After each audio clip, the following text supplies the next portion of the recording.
Sasa shuri kwa shika lips once a month talking fanya pole pole kwa hapo ni talking eka lips once a month talking fanya pole pole kwa talking eka volume up full speed pasuke shika pole pole this roke pole pole kwa roke kutoka hapo kebu wewe pasuka inuka halafu wanyuka mambo shwari ya mbio akapuka ni wewe tunaye mambo ni kuruka kilichobaki ni kudance na kuruka kilichobaki ni kudance na kuruka kilichobaki ni kudance na kuruka kilichobaki ni kudance na kuruka ruka ruka la fuera ruka ruka la fuera ruka shika dengi tight tu simuache shika dengi tight tu simuache kilichobaki ni kudance na kuruka kilichobaki ni kudance na kuruka kilichobaki ni kudance na kuruka kilichobaki ni kudance na kuruka tunajua kilichobaki ni kudance na kuruka kilichobaki ni kudance na kuruka kilichobaki ni kudance na kuruka kilichobaki ni kudance na kuruka kilichobaki ni kudance na kuruka kilichobaki ni kudance na kuruka kilichobaki ni kudance na kuruka kilichobaki ni kudance na kuruka kilichobaki ni kudance na kuruka kilichobaki ni kudance na kuruka kilichobaki ni kudance na kuruka kilichobaki ni kudance na kuruka noma yeah man Mike November yeah man noma sana shukran swag umedrip all over my homie man uko sawa yani usanini look usanini look yeah man si ndio Mike November manzi atakuwa nakuja hapa hivi kutuchapia story yake ina few si ndio yeah but in the meantime acha ni introduce Empress beautiful lady yani host wangu wa nguvu si ndio hebu niweke nitakuita safi hebu niweke ile kwa waka yeah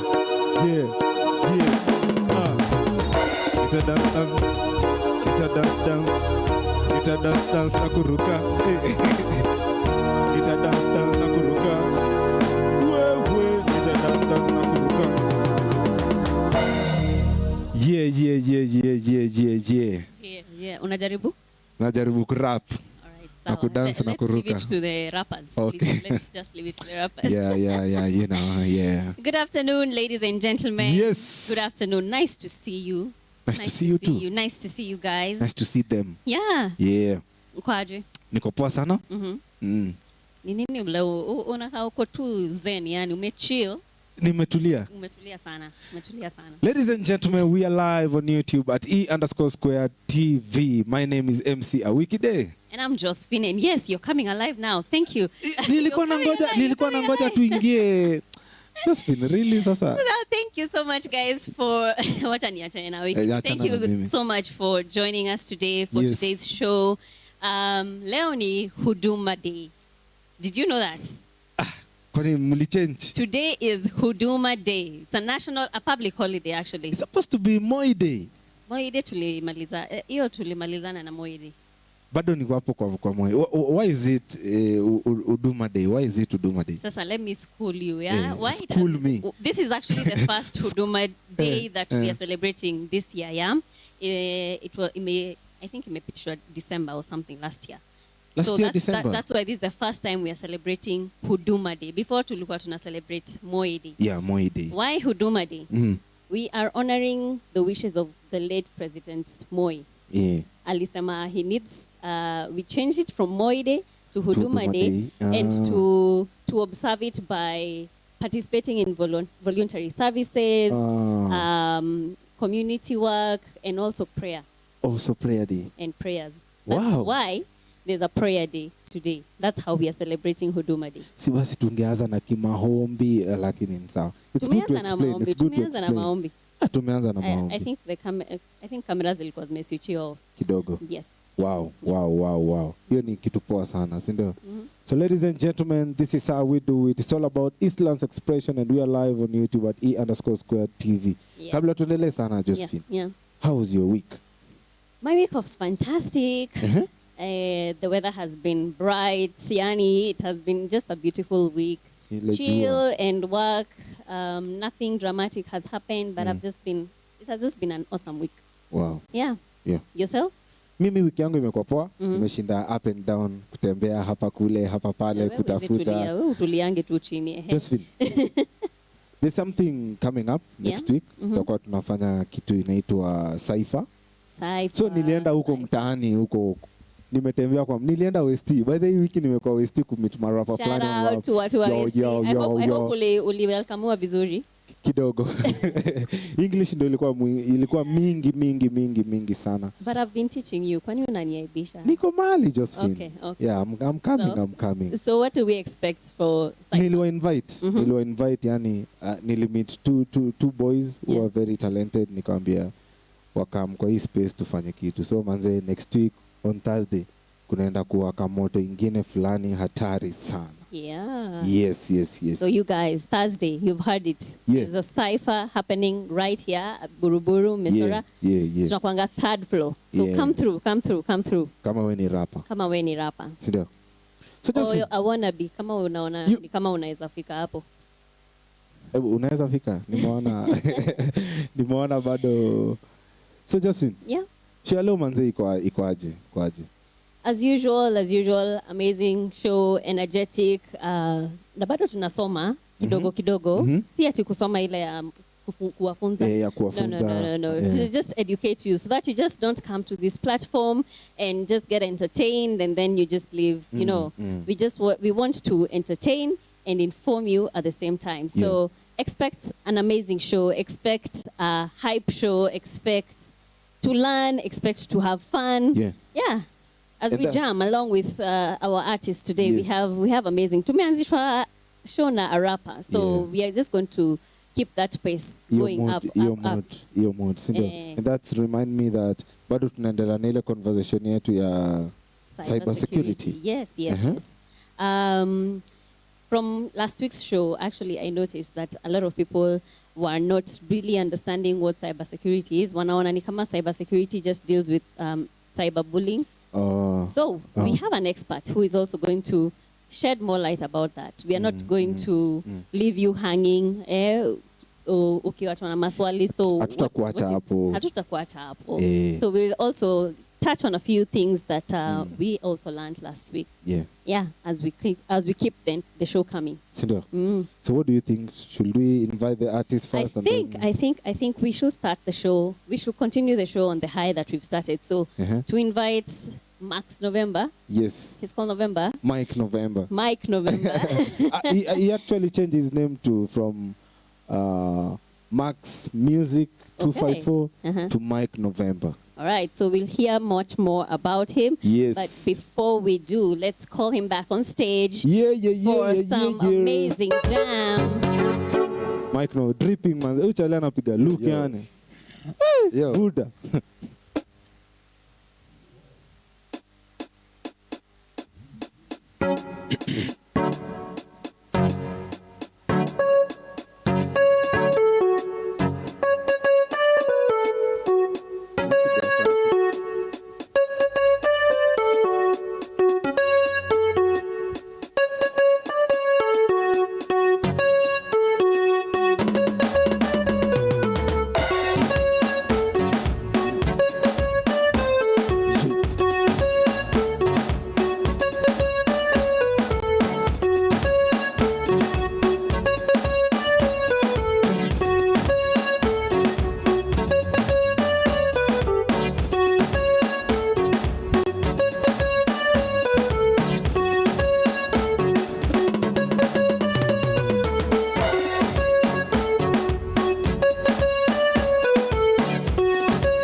baby ni kushow.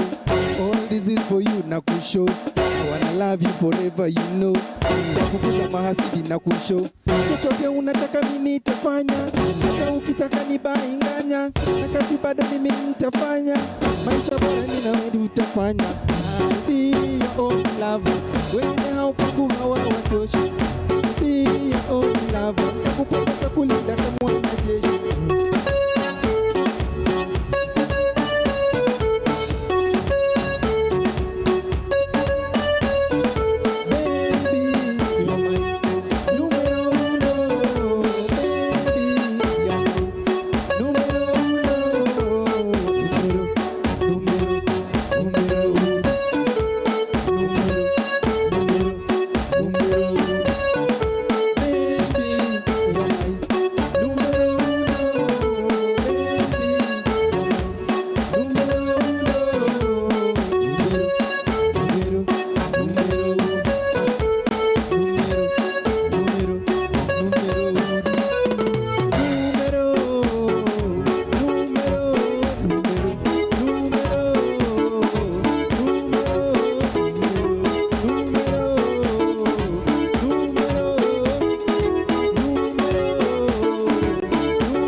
What does that mean?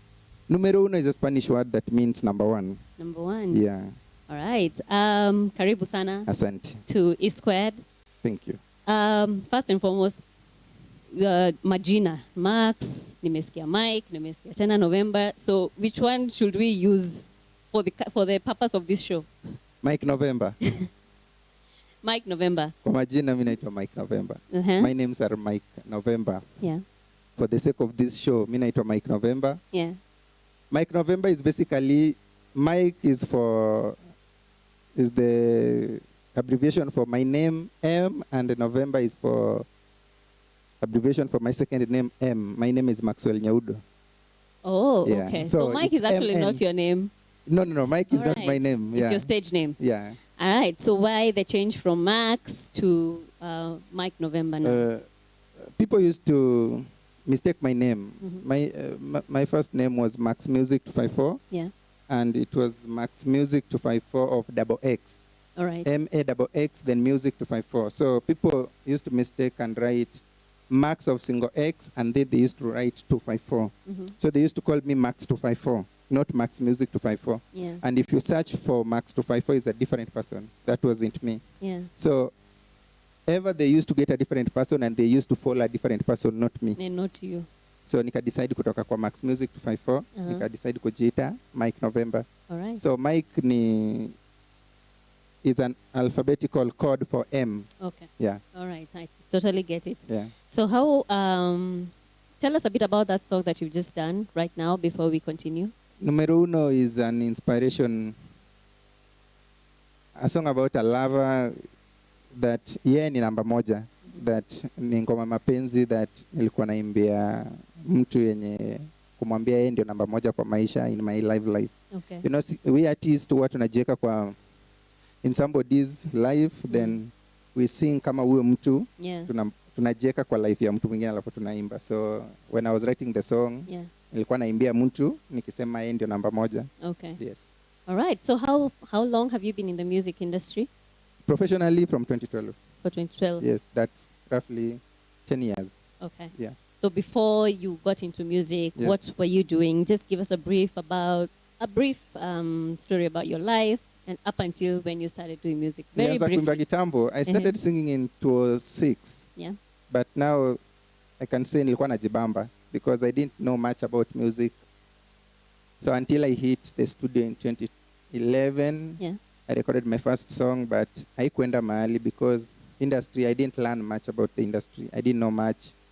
And a lot of things zinaendelea kwa industry zenye. If you don't know, most producers in the industry, they after maybe ukikuja kama msanii, you record, you go. Yeah. They don't tell you much. So when you sing, ukikuja kwa industry, ujuangi vitu mob. Yeah. So mi nilienda studio nikarecord, nikaimba, but I didn't know much about the music industry. Ulikuwa unafikiria ni kurecord? Na kuenda No. nilimba nikajibamba. Actually, my mom told me najua kuimba, but nothing came out of that song. So before that, I used to love music. Of course, before there was school, blah, blah, blah. Yeah. But now I decided to do this professionally since 2012, but imekuwa journey. It has been a journey, quite a journey. Yeah. So give us just a brief uguzie tu kidogo hiyo journey, what you have learned from tangu uanze mpaka saa hii. Kidogo tu ugusie. What I can say, it's a process, and artists must learn to trust the journey. It's really a long process. Uwezi amka kesho, leo umeenda studio, kesho ngoma imetoka, kesho kutwa. When you start, the other day you are owning a label or something. Yeah. It can be like that. What was your experience that first time that you recorded? You went to the studio, ukajibamba, ukaimba, ukajua, yes, this is it. I'm going to be, commanding the airwaves from here. Actually, from the start, nilikuwa na hype. How was that journey? Mwanzo kuna hype mob sana. There's a lot of hype. Yeah. That, najisikiza kwa simu ama kwa radio. Kuna hiyo hype mob sana, and that is what ina mess artist wengi. Okay. Kuna hiyo hype sana. So the first experience ilikuwa much hype na kujibamba. Mostly mimi naweza sema ni kujibamba. Hiyo furaha ya mwanzo na kujibamba na nini na kufurahia mob sana. But now as time goes by, you learn a lot and you get to know a lot about music. Yeah. Is when you realize actually all that you have been doing was actually useless. Yeah. Hakuna kitu umekuwa ukifanya all this while. But I can say with all this journey, niko na album out, niko na 16 songs. But right. I can say the album I cannot say there's much about that album. Yeah. Because as at now, I'm working on a second album. I already have 12 songs. Yeah. But I can say this is big more than the first one. And it's better. It's better. Yeah, in terms of quality or even the music. And everything. Music and everything. Yeah. So many of the artists, kitu hatujui is until you meet the right person who will show you the way is when you learn how this thing is done. But without that, it's a really totally different thing. Yeah. Yeah.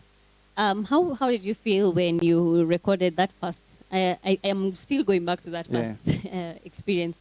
How did you feel when you recorded and you know that your song is out there and it's not getting airplay? How would that make you feel? I felt sad because I spent, but the return was not there. Of course, music, ukianza, ujuangi music ni business. You're always there to have fun. But it's unfortunate when fun, now when you start learning the reality side of fun, because this fun reality is supposed to be bringing something to the table. It's also a business. It cannot now, only be fun. Now, umeenda studio ukarecord, umetoa video, but it's not playing. I cannot say that in my first album, hizo ngoma zote hazikuplay. Of course, in my first album, kuna ngoma zilinipea platform sana. Okay. Kuna zilinipea mpaka platform kwa Churchill Show. Yeah. But now that was just one of them. But majority hazikuenda place. Yeah. Yeah? Okay. For example, MSAFI, nimejuana na yeye kitambo like 10 years ago. We used to have events. But now these events, tulikuwa tunazifanya a lot. Like 10 in a year. Yeah. But hazikuwa zinaleta returns. tulikuwa tuna spend but nothing was coming back. Mimi nimemjua nikaa hana dread. I was telling him backstage. Nimemjua kaa hana dread na saizi ako na dread zinafika kwa shingo. Yeah. Yeah. That must be a while back. That was a long time. Ilikuwa kitambo sana yani.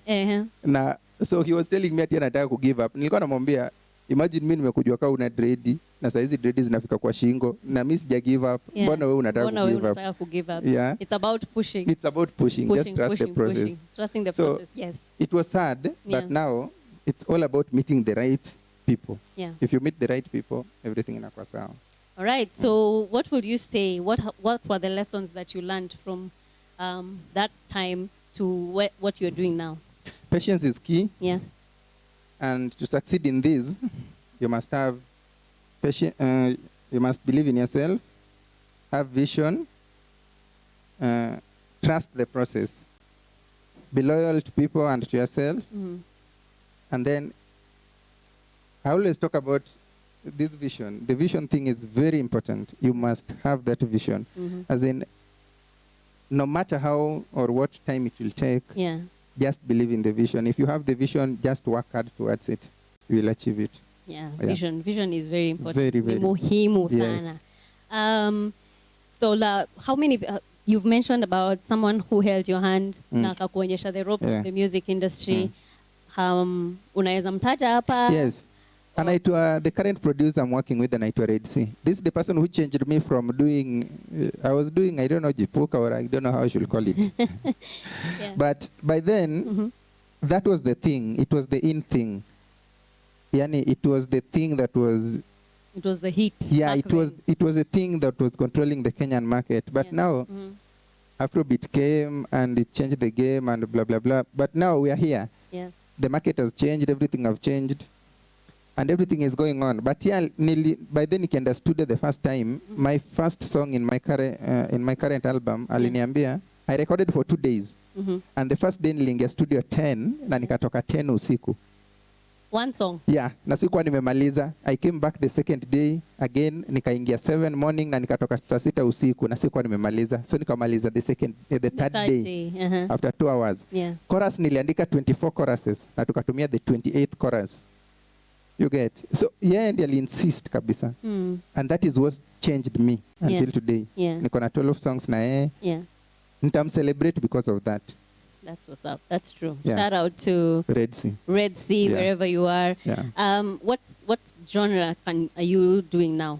Ni muziki unaweza ita nini? Mimi nafanya afro pop, lakini mimi usema mimi ni entertainer. Mimi naweza rap. Nikianza pale nilikuwa na rap. Mimi naweza rap, ama rapper, ama singer, ama dancer. Me provided I'm entertaining you, I'll do that shit. You will do everything to keep us entertained. Yeah.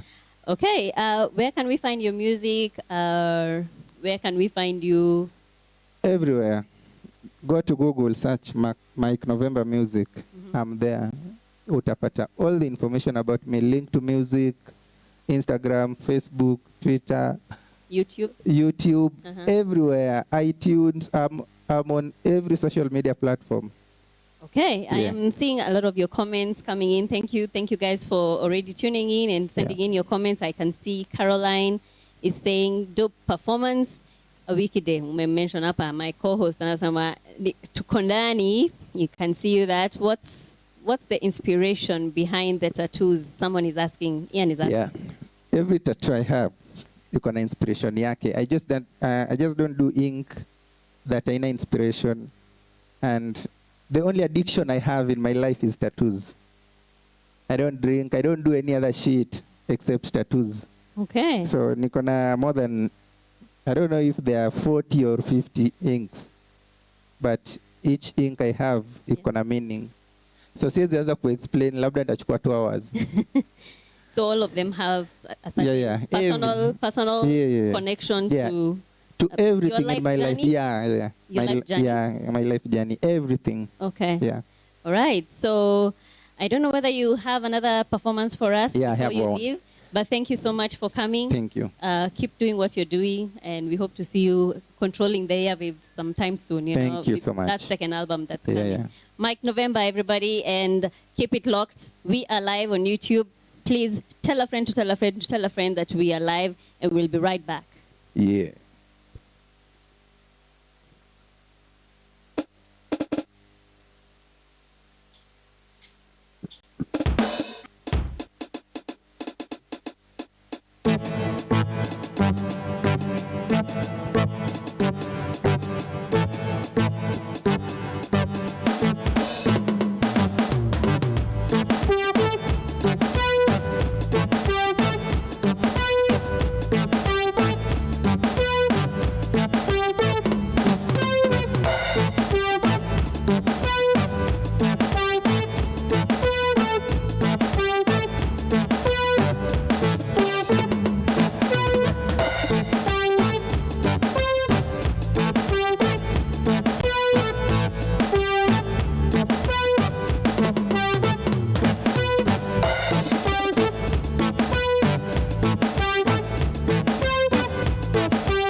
chile chile chile chile chile mama. Chile chile chile chile chile mama. Chile chile chile chile chile mama. Chile chile chile chile mama.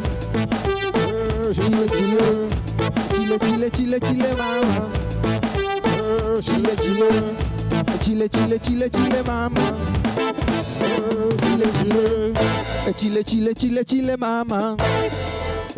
Chile chile mama. Chile chile mama. Yo, chile chile chile mama. Chile chile mama. Chile chile mama. Chile kila siku nitakupa tena, wewe ndiye mimi ninapenda. Chile mama.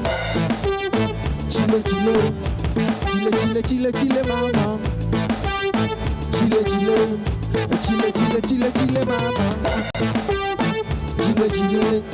Chile mama. Chile mama. Chile mama. Chile kila siku nitakupa tenda, wewe ndiye mimi ninapenda. Anakonda kwenye toja, kila siku wewe utaonja. Love, daktari ukinionja, nitakupa dawa utapona. Love, nisikize unanipa shida. Mimi nitaonja, nitakupenda kila siku wewe utaonja. Mimi nitaponja, nitakupenda every single day tukiponja. Nisikize unanipa shida, nitakupenda every single day tukiponja. Mimi nitaomba, nilumekitaba minashindwa atabonga. Wewe number one, ndo maana ukinipa ninapiga wote kwana. Chile mama. Chile mama. Chile mama. Chile mama.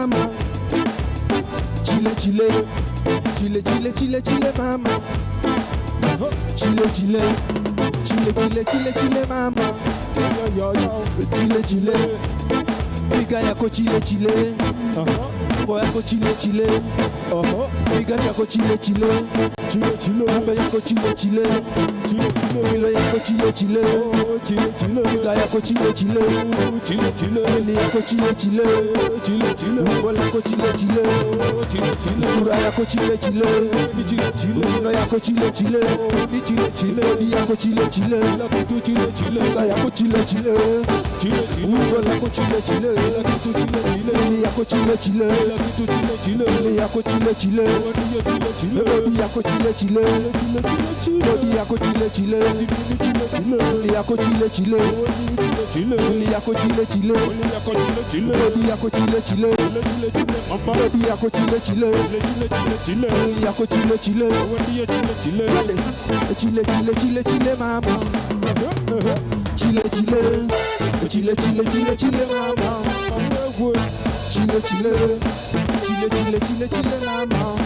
Chile mama. Chile mama. Chile mama. Chile mama. Chile mama.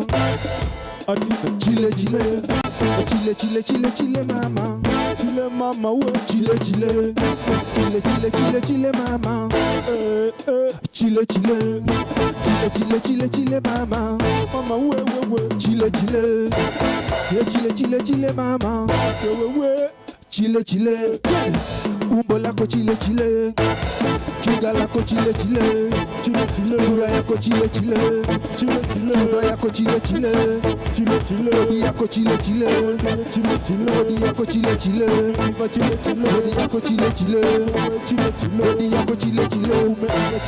body yako chile body yako chile yako chile yako chile kweli wewe chile chile uko vile chile chile nakupenda chile chile nakupenda chile chile uko vile chile chile. Thank you. Thank you so much. Thank you so much. Thank you so much. Yo, that energy is what we are continuing to move the show in. Thank you so much for everyone who is watching. Thank you so much for your comments. I can see a lot of your comments and feedback from the performances that we are having and the conversation that we're having right now. Keep them coming. We like to hear from you and where you guys are watching this show from. Right about now, I'm going to be joined by an expert. We cannot have this conversation about cybersecurity without having a voice to lend to this conversation. We are joined by Dan Kirogi. He's going to come and shed some light, on this conversation, because what we gathered from last week, Karibu Sana Dan, what we gathered from last week is that a lot of us didn't understand or don't understand what cybersecurity is all about. So Dan is going to help us break it down to the common mwananchi, you know. A lot of the questions that arose from last week's show or comments that we got was that cybersecurity is cyberbullying. That is one notion that we want to quash today on today's show. So Karibu Sana, Dan. Thank you for joining us. Karibu to E-Squared. And yeah, let's do this. Thank you, Sana. Yeah. Just hold it close to you. Okay, so I'm Dan Kirogi. Yeah. I'm a freelancer. Yeah, okay. I do web design. Also, I'm a cybersecurity expert. Yeah.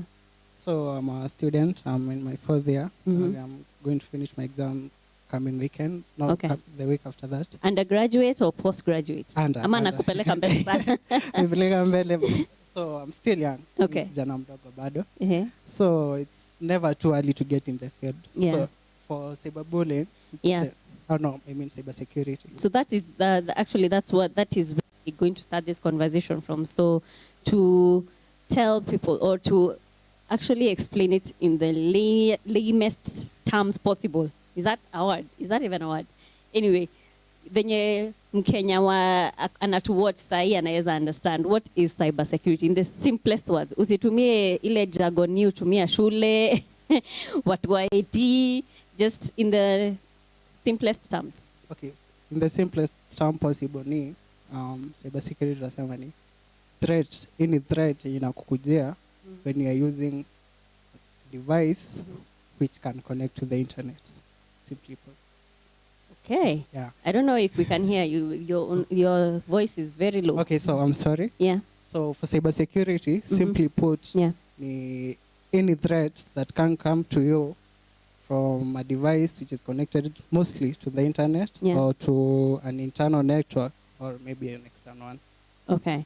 So anything that we are using, it may be a computer, it may be a tablet, it may be a phone. What else have I left out? Smart TV. Oh yeah, there are smart TVs. Yeah, smart TV. The Android boxes. Okay. Forget those ones too. Yeah. Even our cars, they are at risk. The new ones, they have. Oh yeah, the ones that don't have keys, because now you just have to use something and then it just goes on. Yeah, even the old ones, like you get, okay, kuna zenye ziko na zimekwa, as you like to say it, zenye zimekwa debe, like zimeshonwa kabisa. Yeah. So for those ones, there's something called BT. So for Bluetooth, you can vector a lot of attacks. Oh. So okay. Yeah.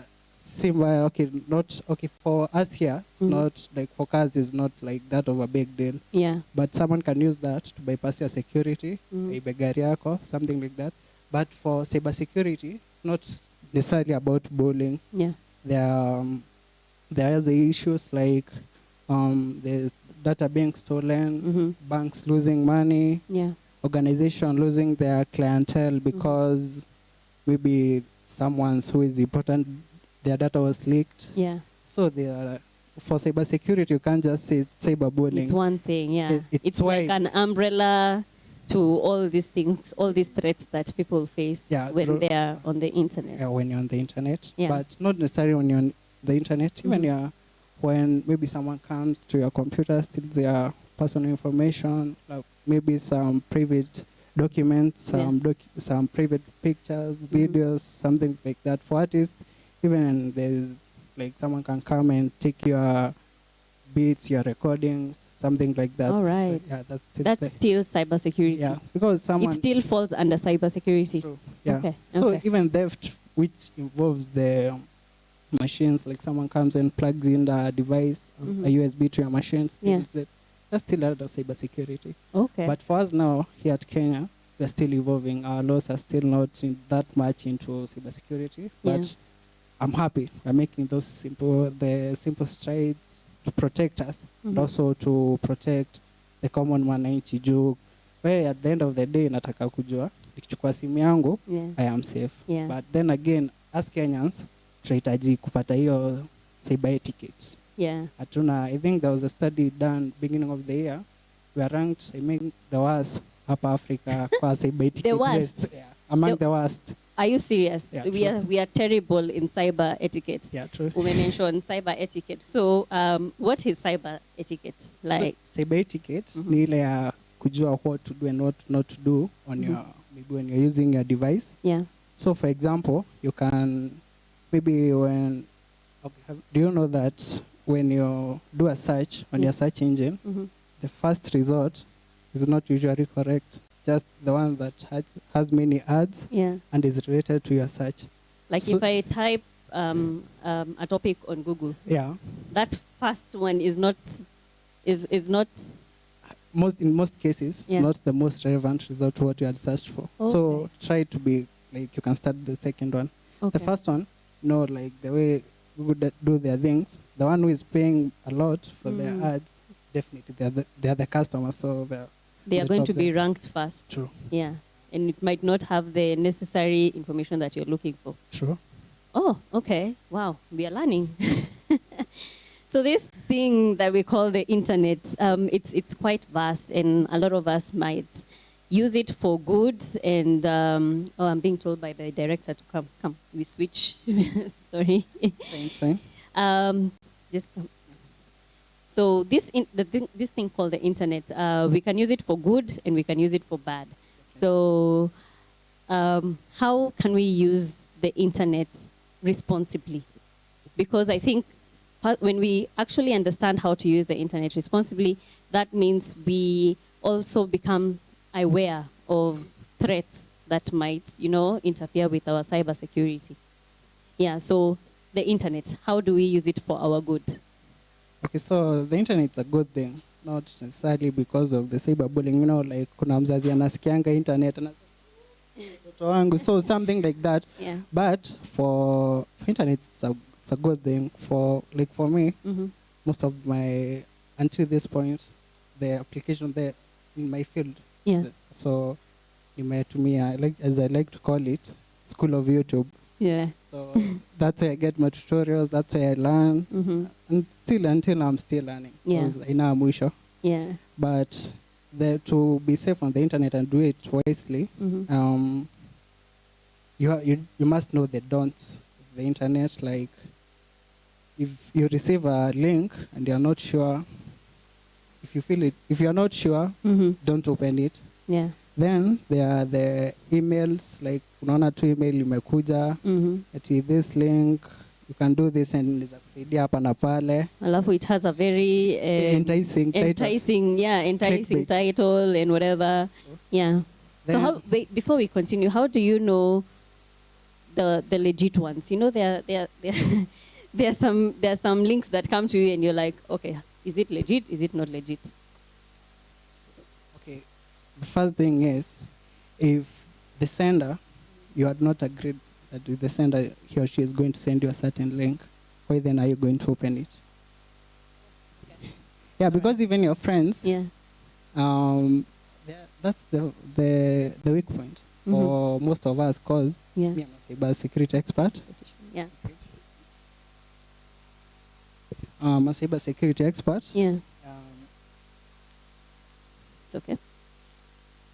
Oh, nimetoka place iko na baridi leo maana. I love because the lights are all on your face. Yeah. Sorry about that.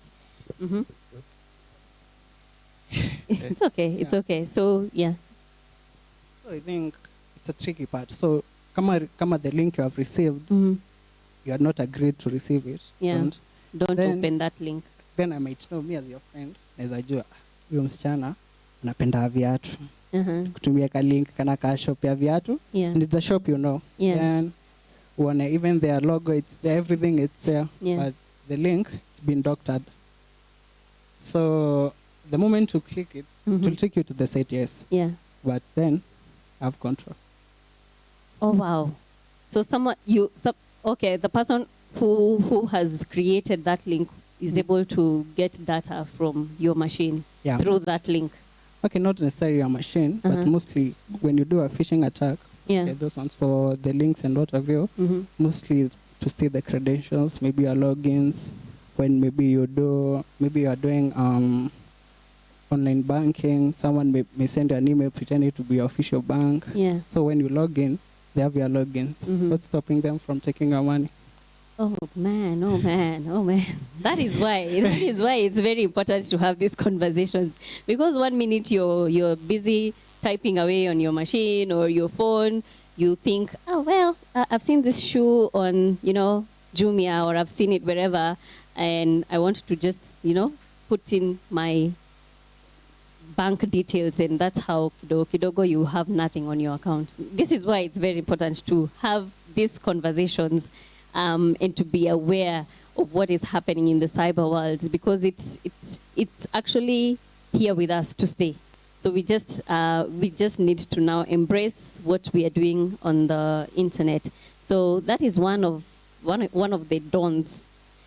Yeah. So you can continue with the rest. Okay. The other thing is you can also make sure that when you're doing like internet banking, you can make sure that the browser you are using, maybe you can open a private tab. Most of our browsers have that private tab. Okay. So for the browsers, they keep something called the cache, the one they tell you like the cookies and what have you. Yeah. And nakwambianga tu click okay, we hata usomangi, you just click them. Yeah. So those ones, they keep the records kwenye umekuwa. And that is what cookies are. Cookies used and for. then cache, yes, they're used for that. And it's like your log, basically. Yeah. They show what you did when you're online. Yeah. That's why when you search something, next time you're online, you'll see an ad doctored for you. They use those. Okay. Yeah, so maybe you can, for online banking, to be sure, like even for your browsers, maybe when you're making a payment, you can open a private tab, so that when you close that tab, the whole history is destroyed. So there's no trace left behind. How do I go about that? How do I open a private tab if I don't want somebody else getting access to my bank details or any credentials that I put in? Okay, for most browsers, on your right side, there's like there are mostly three lines. Okay, the one which will show you the drop downs. Then for Firefox, I think it's new private window. Yeah. So for Chrome, it's incognito mode. Oh, incognito. Yeah. Okay, incognito is for Chrome. Chrome, yeah. For Firefox, it's? I think new private tab. I think for Chrome and Edge, okay, for new private tab, but I'm not sure. Stand to be corrected. Okay. So for those ones, you can be using them. Yeah. And also the itabia save password. Yes. Tiutaki kutype ukikuja tena next time. You save it. Yeah, unaona ni rahisi. Let me tell you, nikipata Firefox, kuna time alikuwa ameatakiwa, and then they tell you to check kama email yako ililiki. Obviously, haizi kuambia ati how sure are they. Yeah. But when you save your password, when someone has access to that browser, to your files and what have you, they can easily take your passwords. And without, the passwords are what made you to be secure in the first place. So if they are out there, ain't safe anymore. Okay. Hey. All right. Speaking about passwords, what's the danger in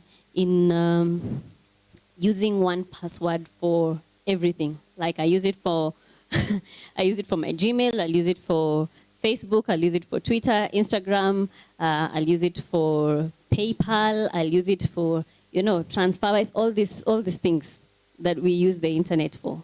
To answer that one, imagine kwa plot yenu funguo ya msiako huko chini ingekuwa inafungua kila nyumba. Oh. Oh. Simply put. Simply put. Yeah. That's the danger of it. That's the danger of it. Yeah. Wow. So, yeah. Then for passwords, since we are there, you can have making strong passwords. So sikuwe tu na jina ati password ya ati your name, kwanza wasichana wanakuwa na hiyo tabia sana. Like unaweka jina yako, so sema ulizaliwa 1997, naitwa sema kama mimi naitwa Duncan, so naweza naandika hapo Duncan 1997. So for us, what we do when I'm trying to create a word list for you, when I'm creating a custom word list, I will add that I know you were born in 1987. I know your first name is Duncan. So when I'm cracking a password, if that's your password, it won't even take me long to get it. Yeah, right? you'll just type whatever, and then you're already in that person's, you know. Yeah, true. So a password can have, they tell you the minimum to be 8 characters, but it might be longer, maybe 10. Yeah. So maybe you can have it as a mix of numbers, letters, even full stop. So like if your name is Ken, that E, instead of putting it as E, you can put it as a 3. Oh, there's an E, you can put it as a 4. Yeah.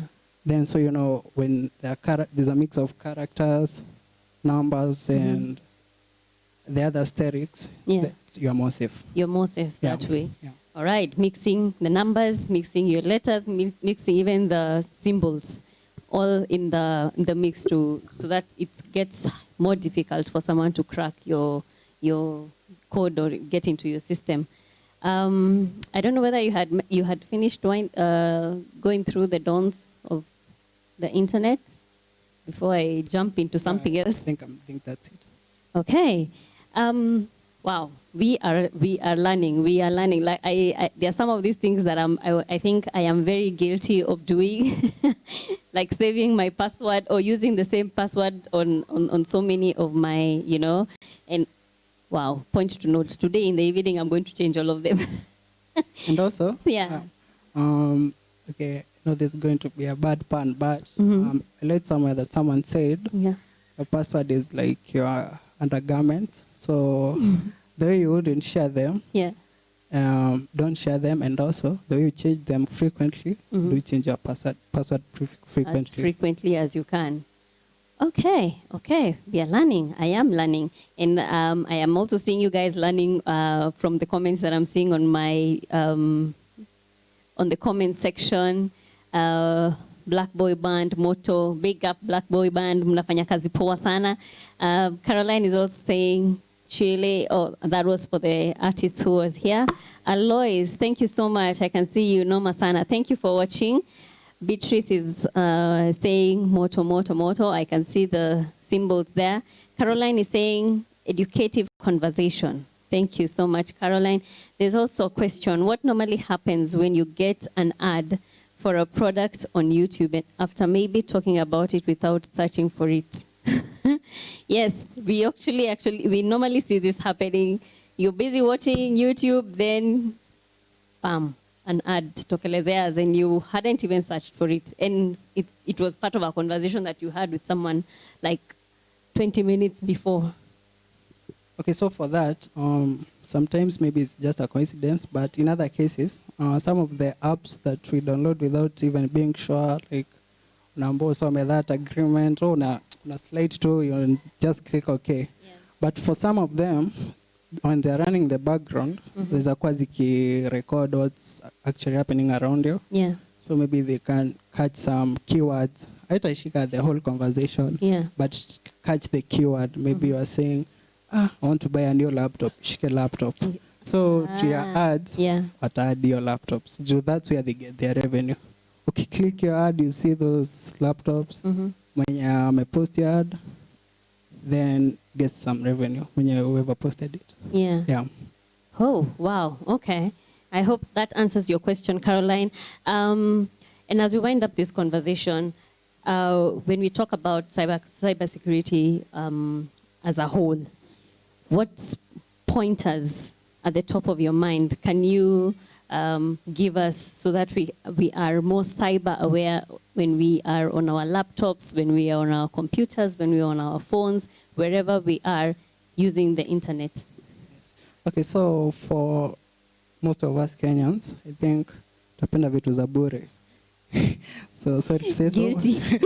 So unaingia pale WhatsApp, unaona kalink na kuchocha free credit, unaona hiyo icon ya Safaricom. Sema sasa hii nimesota na I need that credit. Yeah. Unaingia, utapata hiyo credit but unaambiwa sijui put your ID, some okay, not your necessary ID but some details zenye zinakuhusu. Yeah. Maybe unaambiwa login na your email, something like that. Then after a while, unaona some emails zenye hata ujui, you never remember signing up for some things. Yeah.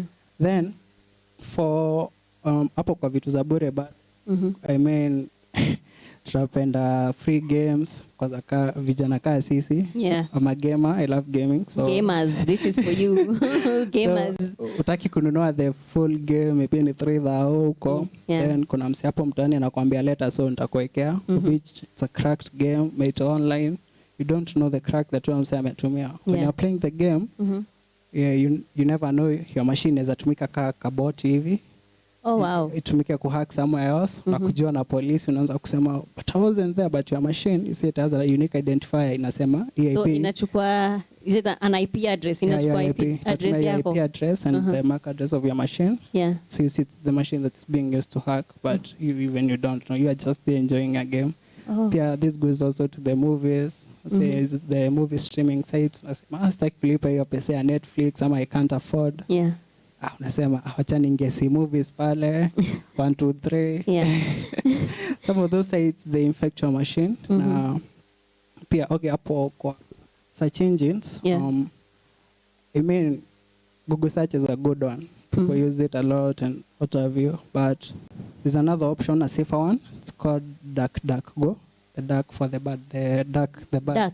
DuckDuckGo. Yeah. It's an extension. You can add it to your browsers. When you search it, you can automatically add it. When you search it, click on the website. Then from there you can add it. You can also download the DuckDuckGo app on your phone and use it as your default browser. It's a browser? Yeah, okay. For the phone it's a browser. But for now for the laptop, since you have the other browsers, it's just a search engine. But for the phone, it's going to act as a search engine and a browser also. And also, it's more safer. Yeah, it's more safer. Yeah. And it doesn't keep track of what you're doing online. That's the good part. Okay. So your searches, you'll never see them. Like you won't see ads doctored for you. And also it's free, so it doesn't have ads. Like so for Google products, it's an organization which is money-oriented, but then there's open source. Yeah. So for open source, they do it for the good of people. They don't care about the money. Yeah. So that's how DuckDuckGo came to be. Okay. All right. Let me see. One last question has come in. Many people say Linux is the best OS to use. OS is an operating software. Or operating system. Yeah. Okay. Many people say Linux is the best OS to use for security. How true is that? Very true. I myself am a sucker for Linux. Yeah. I use it like on a daily basis. There was even a time I had forgotten how to use Windows. So it's a good one. It's a good one. Yeah. Okay. There's Mint for those who like want to do the usual desktop environment. And those who want like to get into cybersecurity, there's Parrot OS and Kali Linux. Yeah. Kali Linux preferably. There are a lot of resources for it. Yeah. Parrot's not so good for beginners. It's my favorite, but it's not so good for beginners. Okay. So Kali is better. All right. Caroline, I hope your question has been answered. Yes, he has said Linux is the best OS to use for security. In terms of your security online. So thank you so much for coming to the show. I know we called you on short notice, but thank you for honoring our invite. Thank you for sharing your knowledge with us. There are so many things that I'm very, very sure as you were listening, you were like, oh my God, tick, I am guilty for that. Tick, I'm guilty for that. Because that is what was going on in my mind as well. I'm like, what? I am doing all these things wrong. And I don't want to be found by cops in my house wondering, you're saying at I hacked what? Who?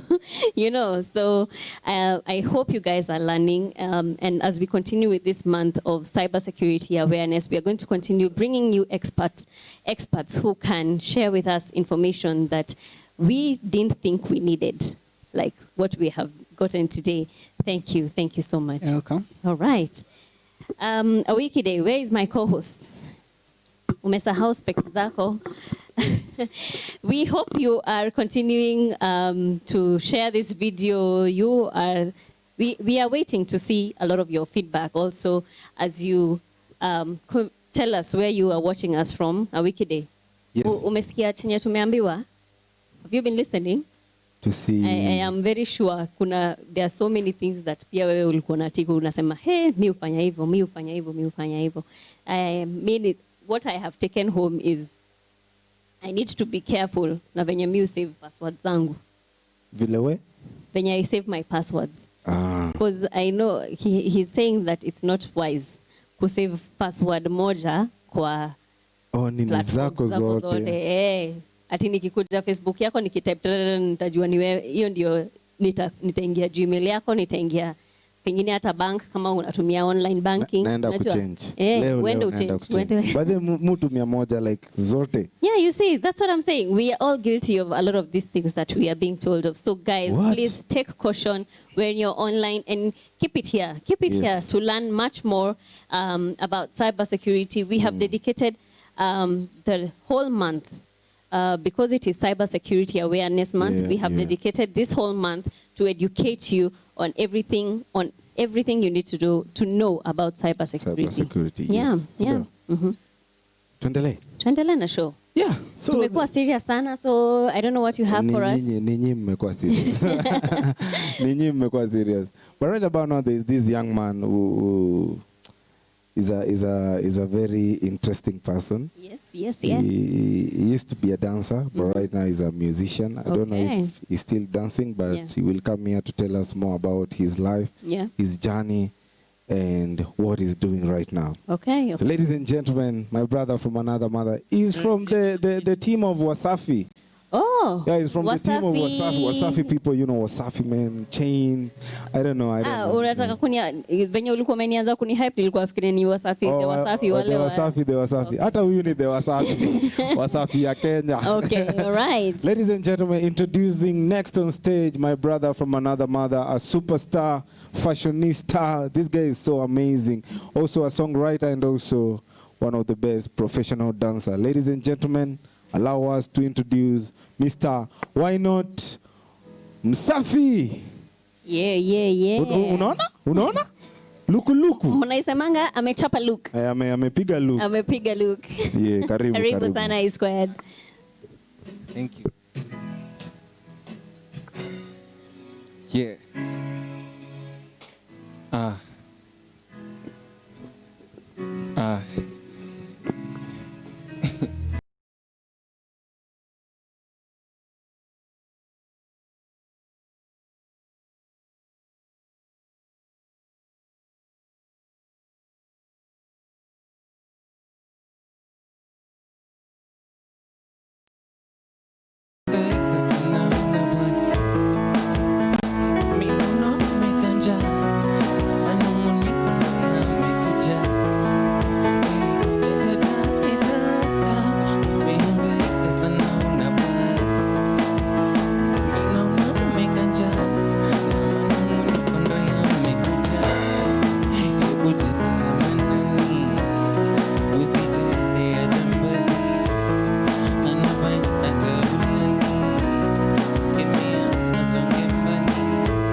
Oh. Hey, they call me a wicked. Hey. YNOT Wasafi mwenyewe. Nimewasili leo, nimefika. Leo umefika bwana. Siku mingi sana kaka, siku mingi sana. Siku si nyingi, mwaka ndo refu. Mwaka ndo refu. Tumetoka mbali sana ndugu yangu. Kumekuwa na maisha tumepitia sana. Yaani hadi nikikuona wikidi. Wacha story mingi bro. Wacha story mingi, wacha turudi back. Wali tulianza hii kitu. True. YNOT ametoka wapi? Kwa ufupi tu. YNOT alikuwa tu kijana wa mtaani. Mwenye alikuwa na vision ya kujua kudance and stuff. So nikajaribu auditions pale Zionist. Unakumbuka bro? How many years ago? Hiyo ni tupige saba. Tupige saba. Sita saba. Ukipambana. Wewe. So after kufanya audition nilichekwa bro, unajua nothing comes easily. So with the time, fast forward, nikajua kudance, nikakuwa one of the best sought after dancers and stuff. So passion yangu ilikuwa muziki all through. Hata nikidance, nilikuwa na dance nikicount beat. Nilikuwa like 5, 6, 7, 8, 5. Yo, so passion yangu imekuwa music all through. Na since sai nimezeeka 7 years kidogo ukidance. Kweli. So nikaona tu nifanye muziki. Kaamua sasa uingie kwa muziki. So kabla tuingie kwa muziki na jani ya kudance. Hebu tueleze pale background yako imekuwa aje? Background yako you personally mali nimetoka. Wiki despendangi kusema hii story lakini iko sawa.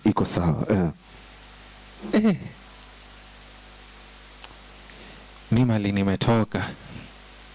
Nilikuwa na dozika nimekesha. Like nimesimama hivi, juu kisonga hivi kuna roof yenye ija nini, as in roof kulikuwa na mashimo. So ukisonga unanyeshewa.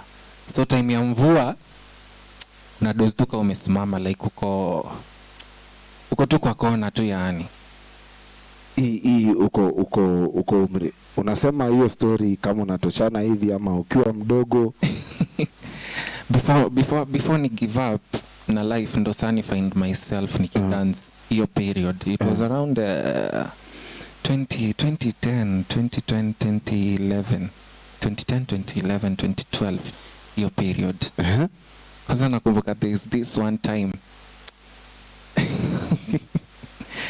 Yani nilikuwa sasa sina option, sina anything to do, niko tu mtaani mpaka manibano na sasa mimi ndo mwizi. Kuna mwenye aliibiwa pan na sasa hiyo niko Kisumu na zika babu yangu alikuwa amepass. So neighbor kama amesema kijana ako na watu wake. Sasa hiyo smartphone hazikuwa. Hata unajua bado hazikuwa. Hata kazi zilikuwa huko Runda si huku. So nikiwa ocha mimi napigia simu phone call through my mom's phone. Ati hiyo pan umeiba sijui rudisha and stuff. Nikaingiza baridi nikashindwa naiba pan nikiwa Kisumu. Na sasa hata nilishindwa pan napeleka. Na get so the story was so touching. Nikasema mimi sasa yenyewe God mali unanipeleka nikutanishe tu na the right people. So nilikam nikiwa nimeogopa for the first time juu sijui nini wananingojea wanifanyie. But God ni faithful. Nakumbuka nikiwa kwa basi nikikam there was this pastor mwenye alikuwa na preach. Alafu akakam kwangu akasema you have a great future. Na get so nilienda nikibelieve your great future. No great future nilikam ikafanya nikajua kudance. So sasa ina believe your great future itafanya ngoma zangu zikuwe kwa masimu zenu. Nikuwe kwa masikiza tune zenu azin. Hiyo great future, hiyo kitu tu pasi aliniambia ndo kitu muweka mbele. Iko hadi sahi. Nieleze kitu hapa ndugu yangu. Unasema ulikuwa unalala hivi. Yeah. Hivi.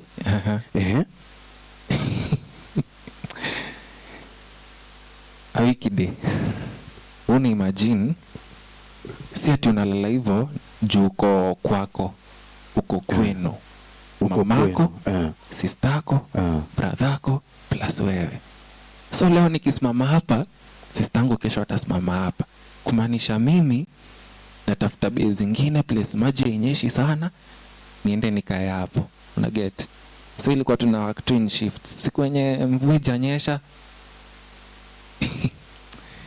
tunasukuma tu. Yeah. Hiyo kitu ilifanyika for how long? 3 consecutive years. 3 years.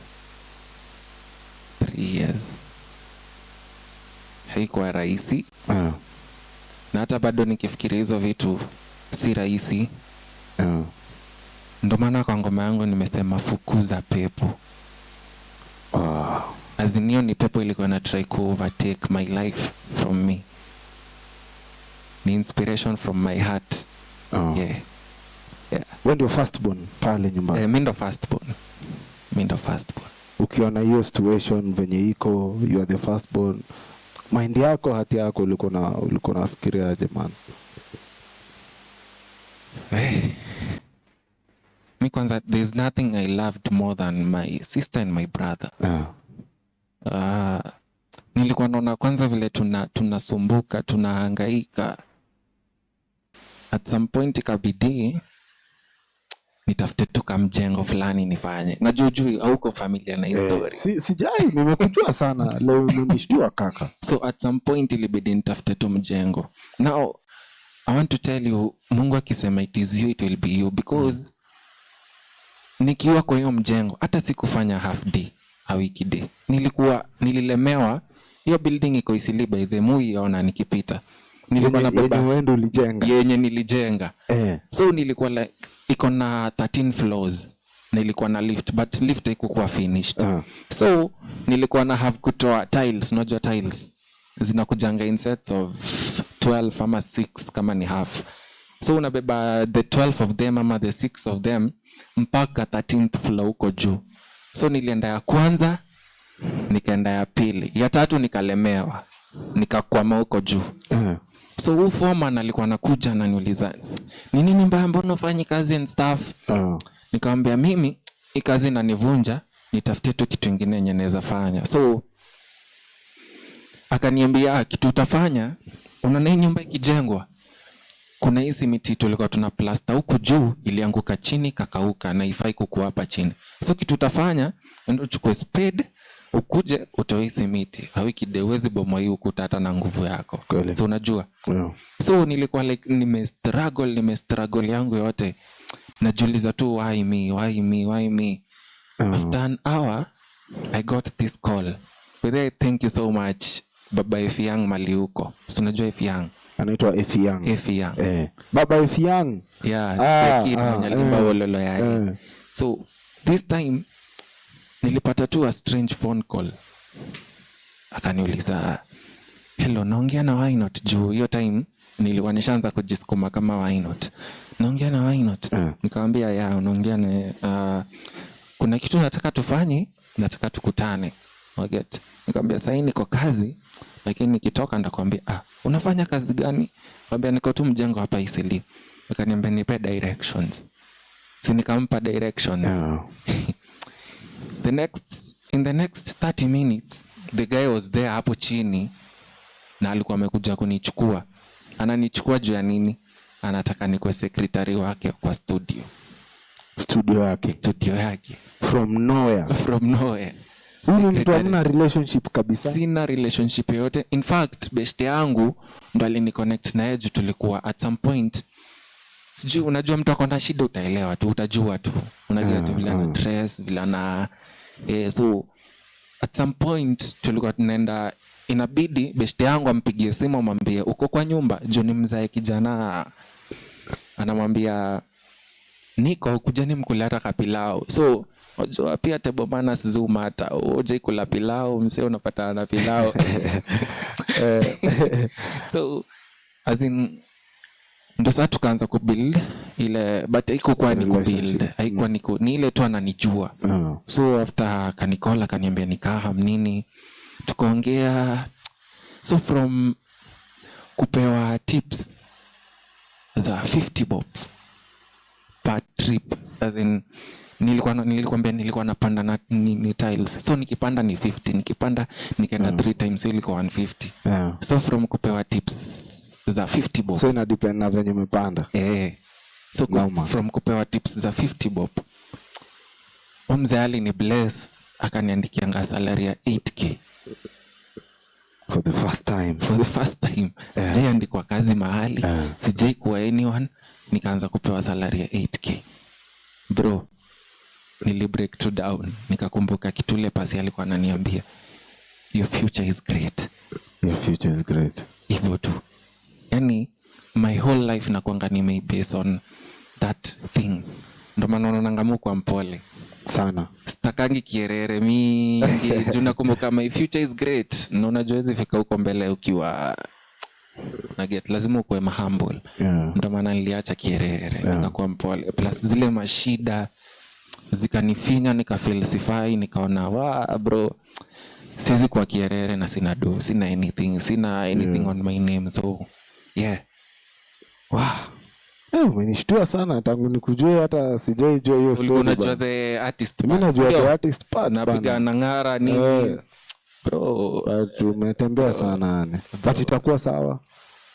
Inakuwa sawa. Inakuwa sawa. Kabla utuguzie venye ulianza kwa story ya dance and music. Mam sasa kwa aje pale how's family? Unajua mipango ya Mungu ni great. Yo time mother atakuwa na job. Nakumbuka tunashare kuma ya 10 bob watu 4. Lakini saa hii mama kofiti nini, as in hata pale unezaenda ingia kwa fridge uchukue soda yako safi hapo kunywe, inakuja vizuri hadi unaipanguza nika huko kwa duka yani. Life ili change yani vitu tu zili change tu hivi na get mimi sikuelewa how, lakini ikikama una change tu na hayo. Remember, we are live on YouTube at E_Square TV and talking with this amazing man, YNOT. Wacha sasa tuingie kwa sanaa. Okay. Awiki demi napenda muziki sana. Na ndo mprovio. I wrote a song about muziki. Hiyo ndo ina play after tukimaliza. Hiyo ndo ngoma yenye it's my favorite song. Una get? Napenda muziki. Sana imekuwa ndani yangu. Nimejaribu kwa DJ, nimejaribu kurap, nimejaribu lakini kama nasemaga nimejaribu, wewe umejaribu vitu vingi sana. Hata umejaribu nimehype, nimefanya kila kitu. Kidogo hadi nikwe pasi. Get? Lakini Mungu akaamua wewe imba tu. Fanya hii mambo ingine. Wewe imba tu. So muziki ndo tunasukuma sahi.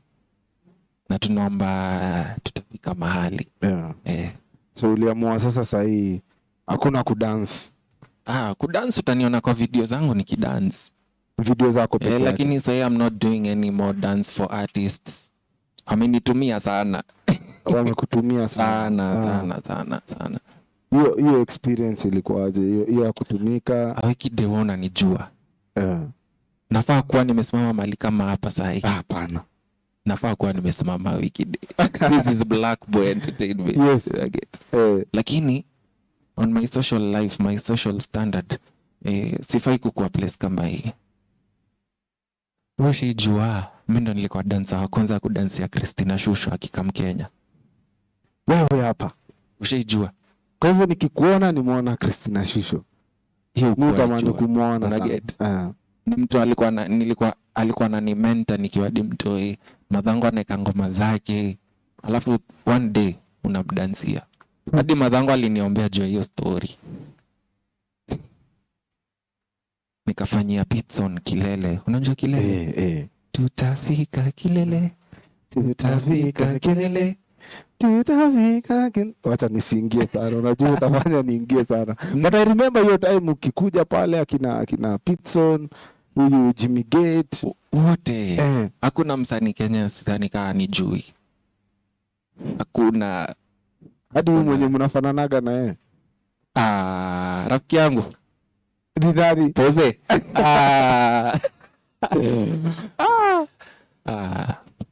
Tunajuana. Niseme tu tunajuana. Anaweza kuwa nijui lakini mimi namjua.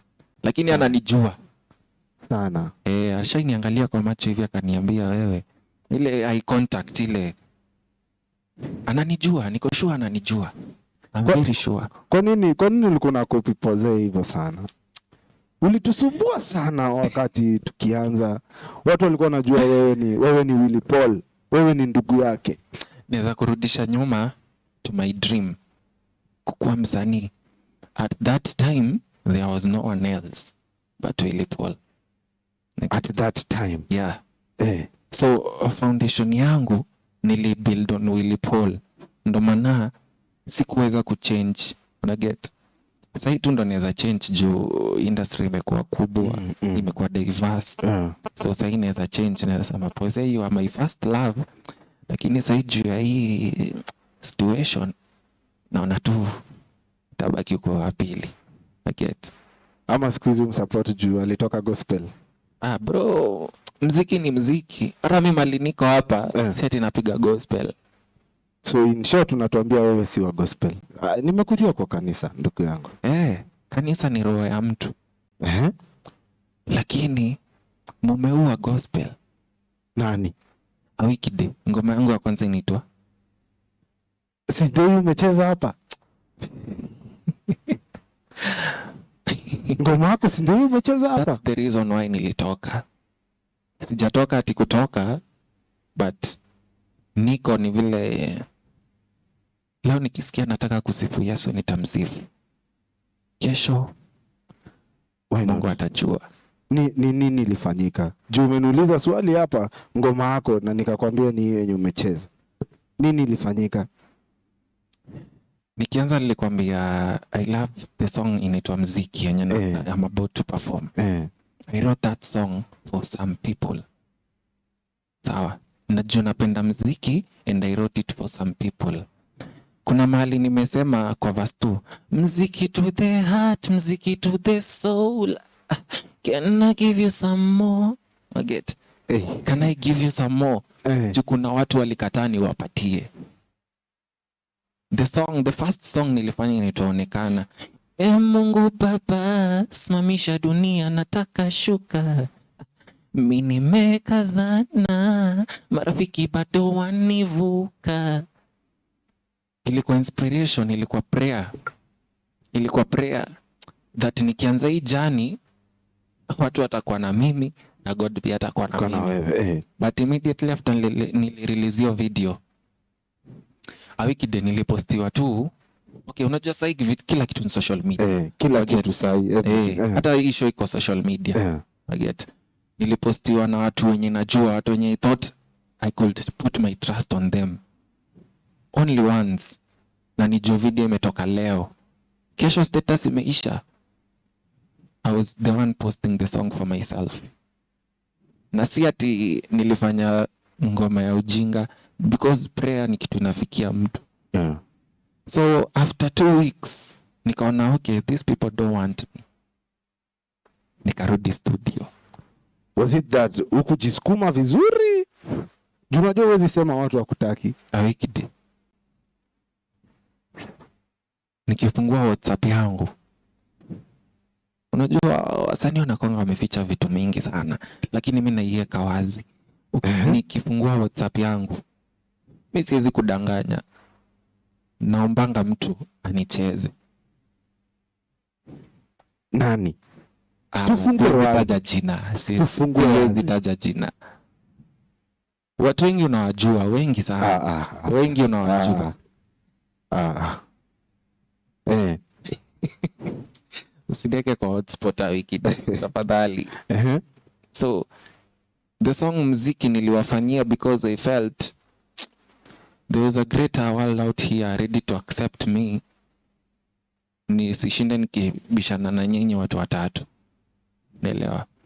So nikiongea nilikuwa nasema naomba nikuwe kwa playlist zenu. It's my vision, it's my dream kufikia playlist zenu. Kupata ngoma ya mtu kwa simu ya tuseme kama ngoma yangu kwa simu yako si kitu rahisi. Utake tu time yako utafute ngoma uweke kwa simu yako. Kweli. Si kitu rahisi. Yeah. So that's my vision, that's my dream. You get? So mziki to the heart, mziki to the soul. Can I give you some more? Na sitanyongwa ko iwafikie roho. Hautanyongwa ko? Swali dhani nitanyongwa. Juu hajanisukuma. It's real, it's real, it's as real as that. Hakuna haja tudanganyane. Yeah. Industry. Sasa hii ni miaka ngapi tangu anze kuimba sasa? Sijakaa sana. Yeah. Sijakaa. Nilianza kurekod Feb this year. But all along nimekuwa nikiimba kwa nyumba. So imagine watu wanakujua nini alafu uende urekod alafu no one cares about. Why not? Ulianza kuimba kwa nyumba bana, why not? Kwa hivyo hata bado hatujamaliza kitu kama 5 years. Sasa najua uko 3. Acha tuseme hivyo 3 years. Awikide nilianza kuimba 20 ngoma ya Poze Mpenzi ikitoka. Hiyo ndo time nilianza kuimba kwa nyumba. Ya mpenzi? Na si ati kuimba tu. Back in school nilikuwa tu deadly design yenyewe. Watu wakienda break, mi pale na bairo yangu na mkono yangu napigia tu drums nikiimba. Watu wanakam break, badala waende break wanakuja kwangu kukusikia. So nikaanza kufanya mziki nikiwa sasa hiyo time ya Mpenzi ilikuwa 2013 ndo nikaanza kuimba. So after 5 years ama ni 6 years ndo nikaingia studio. And here I am after how many months? 6 months. So experience imekuaje tangu uingie? Bado unanyimwa kuchezwa pale? Kunyimwa nilishanyimwa lakini nimezoea. So nilisema life must go on. Sitakosa kuimba because no one wants to play me. Get. Na place naenda ni kubwa kushinda watu wenye niko nao. Watu wenye wananikazia kufika mahali. Verse 1 kwa ngoma nimesema niachane tuna kiki na wanafiki wanaziba njia eti sifiki. Niachane na azin hao wanafiki wanaziba njia, azin wanazuia usisonge. Una get? So after that sijui mimi niko natuma ngoma zenye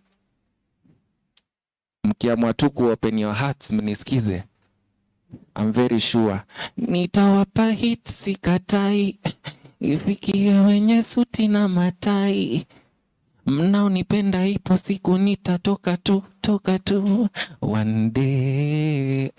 Mziki mtamu mume misi nitawapa tu. Yeah. Sauti nayo uko nayo sana kaka. Ni kama umechapa ile zoezi vizuri sana.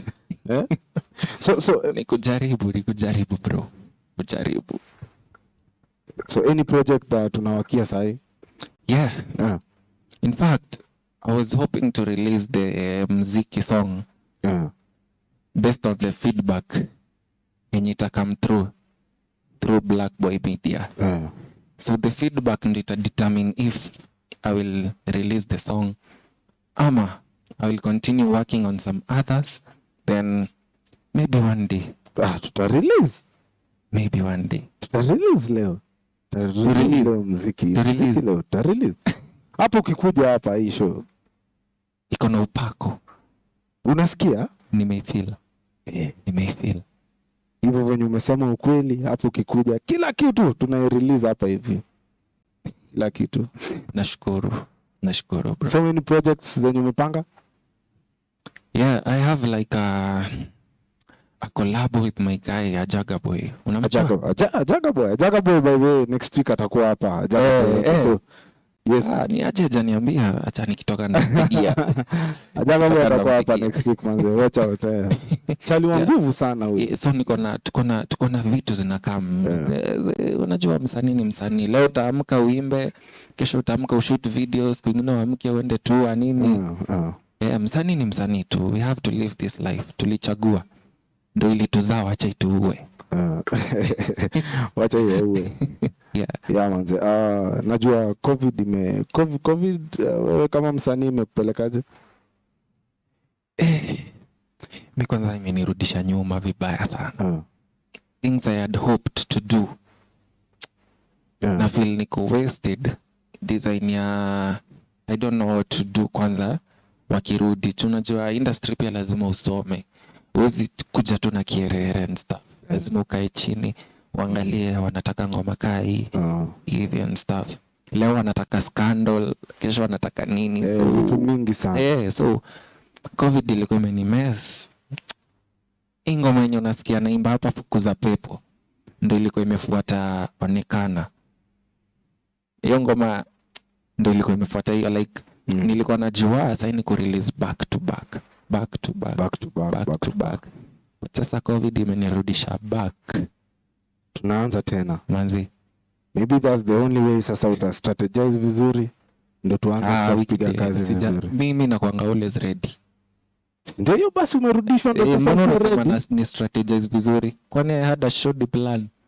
Why not? Unaenda mbali. Ndio ukweli unaenda mbali. Amen.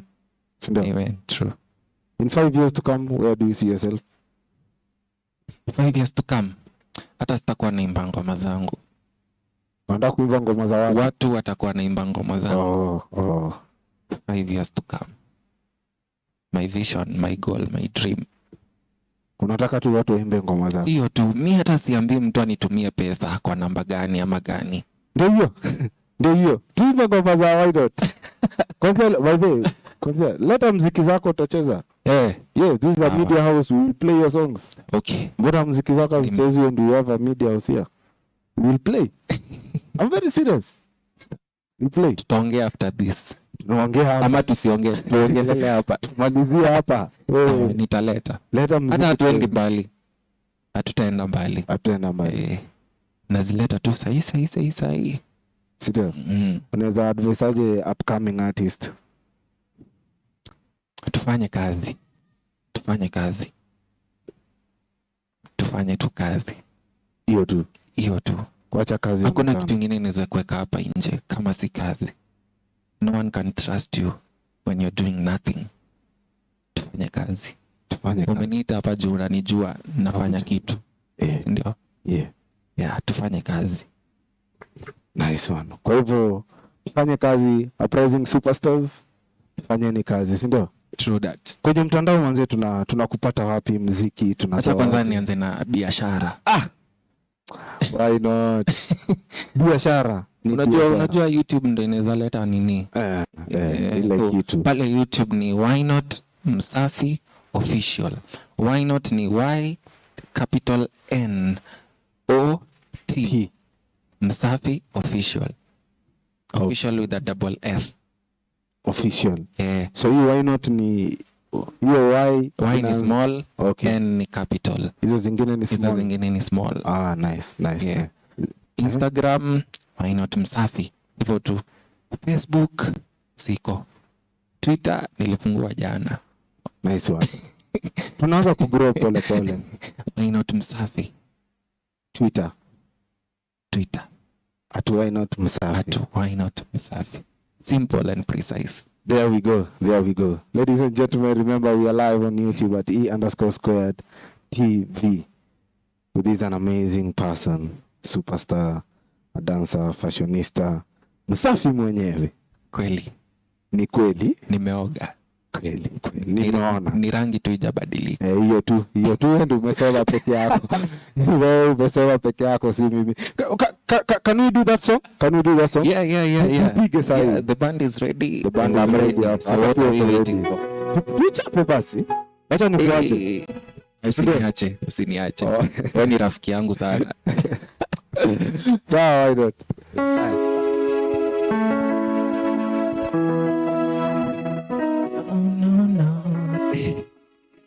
Yeah. Oh, them call me YNOT. Oh, them call me YNOT.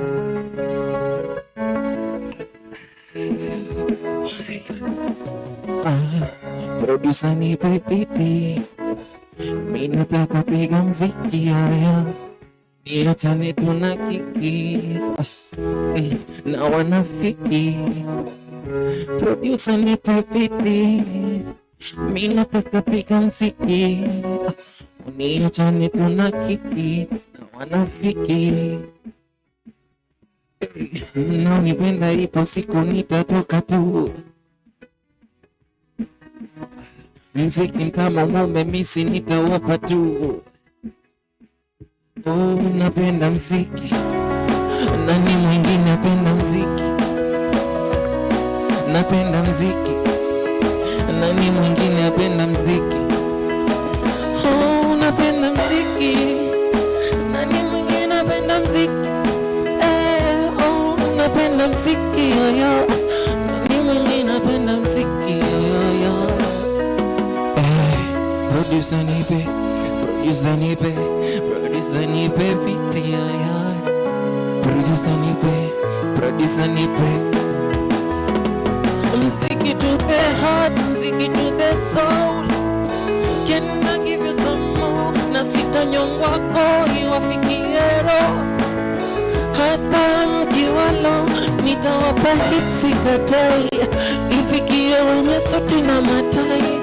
Nitakusifu wendo Mungu wendo kai. Na wendo baba wendo kai. Mnaonipenda ipo siku nitatoka tu. Mziki mtamu mume misi nitawapa tu. Hey, come on. Napenda mziki. Nani mwingine napenda mziki. Napenda mziki. Nani mwingine napenda mziki. Oh, unapenda mziki. Nani mwingine napenda mziki. Napenda mziki. Napenda mziki. Napenda. Oh, napenda mziki. Nani mwingine napenda mziki. Oh, napenda mziki. Nani mwingine napenda mziki. Them call me YNOT.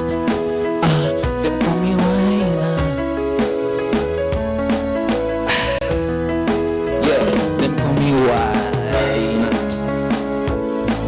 Thank you very much. YNOT.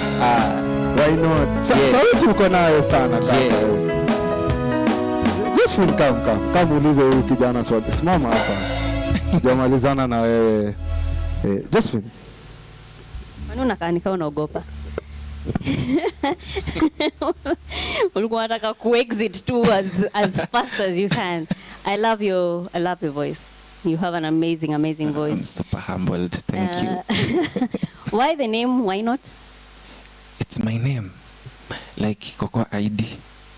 Are you serious? Very serious. Why not? Yeah, why not? Oh, wow. All right. Why not? Then okay, why not? Let's get serious. Like, my real name is Tony. So Kisoma Tony from behind, like from university. That why not? Yeah. Okay. So all right. Makes sense. Just why not? Why not? So it's YNOT. Yeah. Good stuff. Thank you. I'm super much humbled. Thank you for coming to the show. It's my pleasure. Yeah. Sidhani nataka kuongeza kitu kingine from that conversation. I've learned a lot about this guy. I love his humility though. Nimeingia West hadi nikanyamaza. Oh, thank you. I love your voice. Thank you. But iko sawa kabisa. I love his humility, and I hope you make it in this industry, this rough industry. 6 months. Don't rule yourself. Serious sana. Yeah. we are learning. You're gonna be the next big thing very soon. We can't wait to see you out there shining, and we'll be like, yay, we hosted this guy. Yeah. Hizo tumezisikia sana. Hizo tumezisikia sana. Ndio maana nimewashika hivi nikisema. It means a lot. Unaget mtu akikushika hivi, ile story yangu ilikuwa imenishika hivi na feel I'm home. Yeah. Siwezi kusahau. Wow. Sindio? Shukran. God akubless. God akubless sana. Sindio? Was. Thank you. No, nilikuwa nangoja tu niambie you are doing fine, niseme thank you. Lakini we just feel mambo yako. Yes, it is what it is. We are live on YouTube at E_square TV. Yeah, and thank you. Yes. From the bottom of our hearts that you guys have been with us all through the show since we started. Yeah. Don't mind the noise. Don't mind that noise. But we are winding up the show. We are winding up the show. I think they are telling us by the way it's time. It's time. I think yes, our time is up. But thank you for your comments. Thank you for your feedback. Thank you for your questions. For the experts that we had in studio today, and even for the artists that we had today. Thank you so much for watching. Yeah. So this is how we do it. Next week tunafanya cypher. Manze kuna wabozi wa nguvu wanakuja, and then on Saturday tutai-air kidogo. Hiyo ndo ita to introduce kwa mic check, because mic check is supposed to be next week but one. Okay. Yes, so manze be ready. Tunachapa shughuli. So what do you need? Need from the cypher? You need people to come, or you already have people? No. Yeah. Tulisha choose wase because we need a game. Yeah. Tunataka wase wako serious, yani watu wanaweza rap, so that at least tuchape shughuli vizuri. All right. Yes. So we are going to be keeping you informed on everything that is happening right here. Please also follow our social media platforms. We are on Instagram, we are on Twitter, we are on Facebook. We are on YouTube. So immediately this show wraps up, we normally upload it. So go there and find the full show if you missed any bit of it, and all the other shows that we've been having. Yes. Kuna content mob sana. Tuliambiwa this is the only show that has only great content. Unaona hadi nimefunga macho hivi because it's the only greatest show that gives you good content. As in ukweli. When you bring people here, watu wanajifunguanga. Huyu kijana hajawahi jifungua. Leo amenishtua sana. Na tumempatia platform, amefungua roho. Yani ni kitu poa sana. Yeah, so if you guys want to find out about the other artists that we've had on the show previously, and any pale YouTube, E_squared TV. E_squared TV. And you'll find much more information. You'll find a lot of artists, performances. You'll find live performances that you're gonna love. You're going to find information that you didn't know you needed, like today's information about how you need to take care of your data and how you need to protect yourself when you're online. So vituka hizo tu. Ni mingi sana, si ndio? Yes. And you cannot forget these amazing people, our resident Black Boy Band. Black Boy Band. Hebu gonga ile kitu.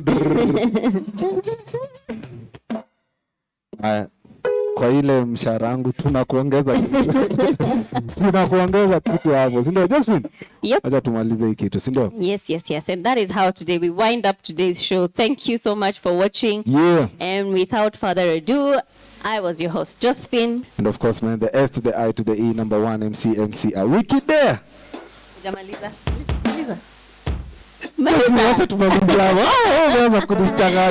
Alright, see you guys next week, the same time, same venue, same place, you know? See you guys. Adios. Kuna hii ngoma.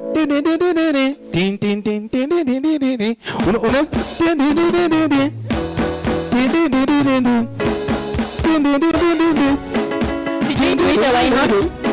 Why not? Kuja tumalize show. Why not used to be around? Why not?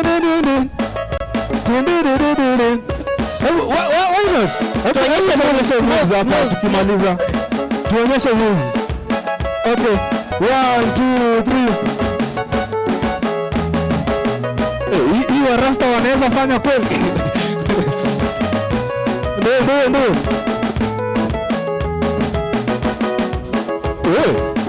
Josephine, wewe hivi bana. Kuja ufanye hizi vitu za East.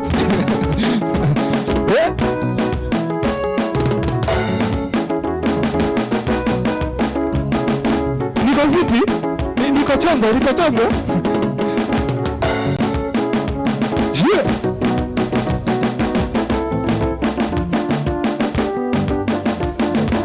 Why not? Hii ni kwa heri. Ati. Ati.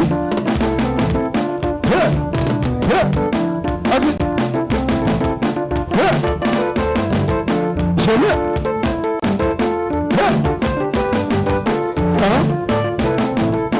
Ati. Unasikiza wakiongea mapaparazi.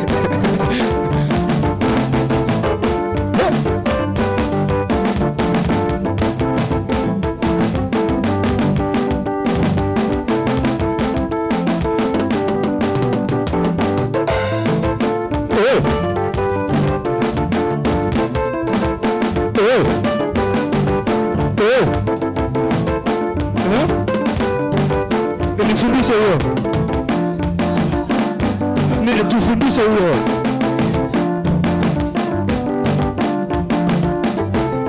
Ndio hiyo.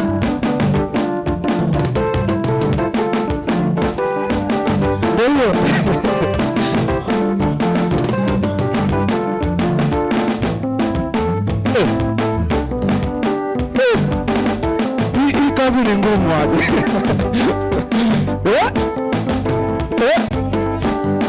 Another one. Yeah, another one.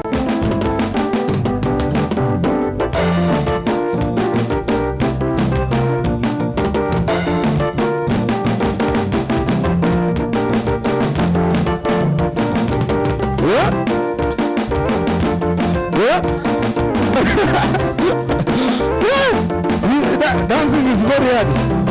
Ingine?